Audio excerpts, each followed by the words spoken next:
नाना काय सांगाल आजच्या मैदानाबद्दल, कशा पद्धतीने मैदान पार पडलं? मैदान चांगलं केलं त्यांनी, व्यवस्थित केलं मैदान. आज कशा पद्धतीने भोंगा पळला?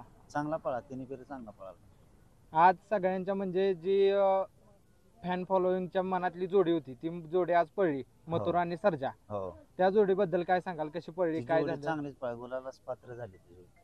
हा, काय झालं सेमीला नक्की? शिमला कडेला पूर्ण आली का जरा आता सगळं आपलीच पब्लिक म्हणजे आत आल्यामुळे जरा गोळ झाला. काय सांगाल म्हणजे कशामुळे हे होतंय, पब्लिकला काय तुम्ही आव्हान कराल?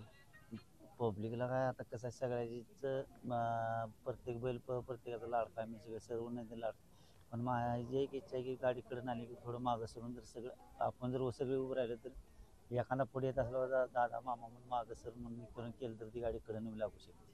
आज खरं तर बघायला गेलं तर बैलगाडी क्षेत्रात जेवढे पण लोक आहेत ती तेवढ्याच सगळ्यांच्या मनात होतं की आज हिंद केसरीचा किताब मथुरला आणि सर्जाला मिळावा.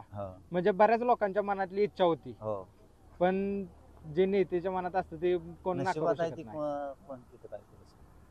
तरी काय सांगाल बाबा, इथनं पुढच्या ह्याच्यात परत तुम्हाला ते त्रिकूट कधी बघायला भेटेल? भेटणार परत भेटणार.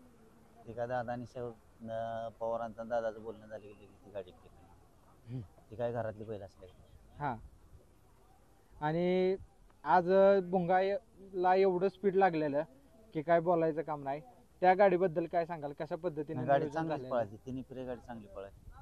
हा, शुभेच्छा. आणि आम्हाला येणाऱ्या काळात पुन्हा एकदा तेच त्रिकूट पळताना बघायचे. वारसा महाराष्ट्राचा या YouTube चॅनलला लाईक, शेअर आणि सबस्क्राईब करा आणि बेल आयकॉनची घंटा दाबायला विसरू नका. धन्यवाद.